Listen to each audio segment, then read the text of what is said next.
محترم اقبال رضا خان صاحب راجکوٹ بھارت، السلام علیکم۔ ہم آپ کے ممنون ہیں کہ آپ نے ہماری ویب سائٹ پر یاد فرما، آپ کا سوال موصول ہوا، جواب حاضر۔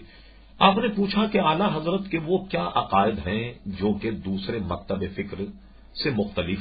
آپ نے سوال الٹا کر دیا۔ اصل میں سوال یہ ہے کہ اعلیٰ حضرت نے ان کن لوگوں پر گرفت کی ہے کہ جو اسلامی عقائد سے منحرف ہو کر انہوں نے دوسرے عقائد اپنے ترتیب دیے۔ اعلیٰ حضرت فاضل بریلوی کا اختلاف اپنے دور کے علماء سے یہ تھا کہ انہوں نے حضور علیہ السلام کی شان میں گستاخیاں کی۔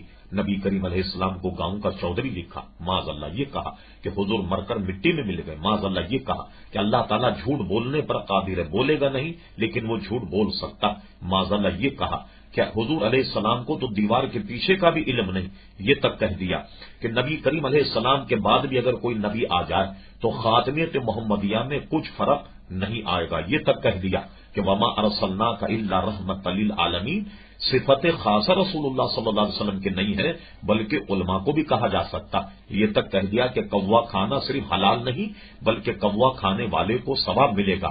نبی کریم علیہ السلام کے محفل میلاد کو کنیا کا جنم قرار دیا۔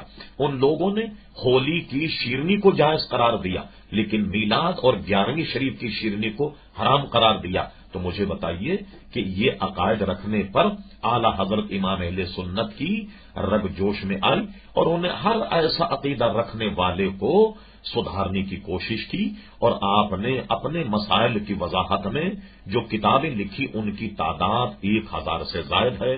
اس پر فتاوی رضویہ ہی گواہ ہے کہ جو 12 جلدوں پر گویا مشتمل ہے، کبھی وقت ملے تو اسے ضرور دیکھیں۔